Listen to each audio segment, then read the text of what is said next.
Thank you, Mark. The international negotiations have not gone well. You will all know that the climate is in a very bad position. This is the biggest challenge our societies, our international societies have ever had to face up to, and we're not facing up to it. So my first answer to the question is it's not going well. So what do we need to do? I'm just going to run through a few slides, if I can get this thing to work. So I need to just point out the current state of play. I know many of you are following this, but let me just run you through it. There's a black line, a faint black line here, for every year average global temperature month by month since 1950 in terms of the anomaly relative to 1850 to 1900, so relative to the pre-industrial level. And you'll see that the temperature has been gradually going up, and then something really frightening happened in 2023. The temperature went leaping up, and we're now at over 1.5 degrees centigrade. So all of this stuff about let's stay below 1.5, a bit late. If we look at the temperature 2024, it didn't come down. Now, El Nino, La Nina, big impact. El Nino was a 2023 year, so we expected a sudden rise, but nothing of this order of magnitude. And of course, the following year should have been La Nina, and it should have cooled down again. So it hasn't happened. The latest data point for January 2025 is there, and that temperature is showing, compared with the pre-industrial level, a temperature rise of 1.75 degrees centigrade. Right, so I'm really telling you that we are in a very challenging situation, and everyone knows we've been experiencing extreme climate events literally around the world, with a massive amount of loss and damage. And so as we go forward, we need to really analyze carefully what to do. So here's the same data, but expressed in a different way. The temperature rise since 1965 going up to 2024, and you see that big rise in 2024 exceeding 1.5 degrees centigrade. Now, of course, it may come down again, as it has in the past after an El Nino year, but I don't believe it's going to be down below 1.5 for any satisfactory level. We need to understand what is happening. The models that the IPCC uses are essentially based on one factor, which is greenhouse gas levels in the atmosphere. But strangely enough, they've also focused on carbon dioxide levels without really taking note properly of methane levels in the atmosphere. If you add methane and carbon dioxide together, we are now well over 500 parts per million. It's more like 530 parts per million. The pre-industrial level was 275. We have nearly doubled the pre-industrial level. It's like going to bed at night with a very comfortable duvet over you in this cold winter, and somebody puts another duvet on you. Too hot. The climate systems of the world are already in transition. And I'm saying it could be that the Earth has hit a tipping point, and it's very difficult to see how we go back from this. This is the February 2nd data from Copernicus, the European climate body, showing the North Pole in the center of this picture, and on the right-hand side, the temperature variation from the pre-industrial time, and you'll see that over the North Pole region, 32 degrees, this is 32 degrees centigrade above the pre-industrial level. So what is happening? The headline tells you the North Pole is melting. So what is also happening is, of course, the albedo is changing. The blue sea soaks up sunshine, and when the ice melts and exposes that blue sea to the sun, we see further melting. It's a big positive feedback. The poles are melting. In 2023, we lost half of sea ice around Antarctica. That sea ice protects the ice on land in Antarctica. Here in the North Pole region, let me just walk up, I can point to it with my finger. You can see that that warm level over the North Pole region wraps around Greenland, around the northeast section of Greenland. Now, why is that dangerous? When all of Greenland ice has melted, sea levels will have risen by 7.5 meters, by 24 feet. Is it already happening? Yes, we are losing Greenland ice. If I go back 20 years, we were losing Greenland ice at an estimated 50 million tons a year. Now it's 30 million tons an hour. All right, so this looks as if it's irreversible without human intervention. Now there's a real problem because this is winter in the North Pole region. There's no sunshine there. So what is happening?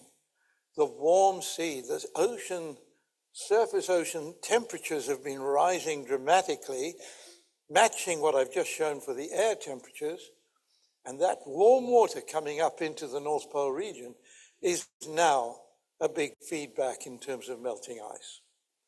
The albedo of the Earth, because of melting ice at the poles particularly, but it's also happening on land right around the world, whether we look at the Alps or the Himalayas. And so all of that melting ice on land enters the ocean, up go sea levels. All right, that's the state of play. This is the interpretation that I'm really focused on. The Climate Crisis Advisory Group is a global group. I chair 17 people from 10 different countries, north and south, all climate science leaders. What we're saying is the jet stream marked in black here, which would normally, it's due to the rotation of the Earth, would normally be going almost circular around the North Pole, is now badly distorted. The reason is probably because of the warm air over the North Pole region chasing cold air down. And if cold air comes down in one place, warm air from the tropics has to come up in another place. So you get these extremes of temperature, these extremes of weather behavior, because the jet stream is no longer simply keeping the cold air in the North Pole region. That has all been distorted by the warming of the air above the North Pole. Now let me, because I've only got 10 minutes, but I'd like to tell you a little story. One of our members, Tero Mustonen, lives in northern Finland on the permafrost. Spoke to him in April 2021. What's the temperature? He said, it's bloody cold here today. It's minus 30. I spoke to him in July the same year, end of July. He said, you're not going to believe it. Today, the temperature here, that is the normal temperature, 2 meters above the Earth level, but in the shade, is plus 32. A 60 degrees centigrade temperature rise. So the warm air over the North Pole, where the ice had melted, was blowing in his direction. That wasn't permanent, but it was an indication of the kind of changes that we are currently undergoing. And then I have to say, we've got a bunch of actuaries in London who are probably leading actuaries in the world, because here we have the reinsurance sector par excellence for the world. And these guys work in the reinsurance sector, and they are concerned about loss and damage from climate change events that are currently happening. They've estimated the curve shown here in red as distinct from the previous curve shown in yellow.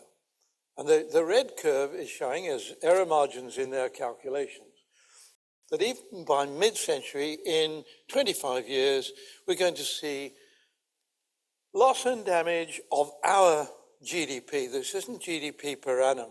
This is loss and damage of infrastructure built through our GDP will be approaching 20% by mid-century. 20% loss and damage. Now, if you just take the Los Angeles fires, which was definitely a climate change-driven event, loss and damage $100 billion. So what we're talking about is annual loss and damage, which is already approaching $500 billion a year. Loss and damage means we are changing the world that we live in, and the global system is dramatically altered. Now I just leave you. What do we need to do? We need to understand, particularly with the presidential election in the United States, the power of the fossil fuel lobby around the world has been enormous and has blocked the way. I was running negotiations from our Foreign Office for some years. It has blocked the way to progress at every step of the way. These people believe their future depends on no action on climate change. They're only concerned about their profits for the coming year or two. We're concerned about the future of the planet. The title of this meeting is Love Your Planet. How do we love this planet enough to recall that our economic system is not giving value to our ecosystems, and yet we depend on our ecosystems? And until we realize that, we are part of nature, not apart from nature. Until we realize that, we're going to have a great deal of difficulty. The weather systems are in transition, but there's no international agreement on managing the Earth's tipping point. And I'm now going to say, and I don't know if Mark is going to be upset about this, it is not going to manage it if we only focus on the energy transition. Too late. We're over 1.5 now, and all of these dramatic events are happening. We need a coherent strategy. Yes, we've got to reduce emissions deeply and rapidly. Secondly, we must learn how to remove excess greenhouse gases that we've already put in there. 550 parts per million. What's a safe passage for humanity? 350 or less. We've got to remove masses of greenhouse gases from the atmosphere, and there should be a real focus on doing that.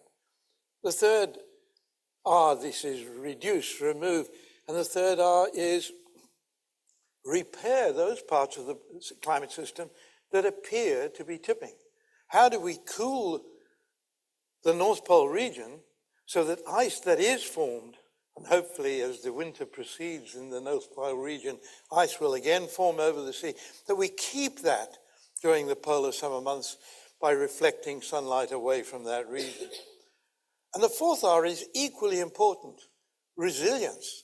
We need to see that there is resilience in every part of the world, because in every part of the world, there are challenges because people are expecting the climate of the world not to be changing. We've got to prepare for these extreme weather events, and there's a lot of information about this.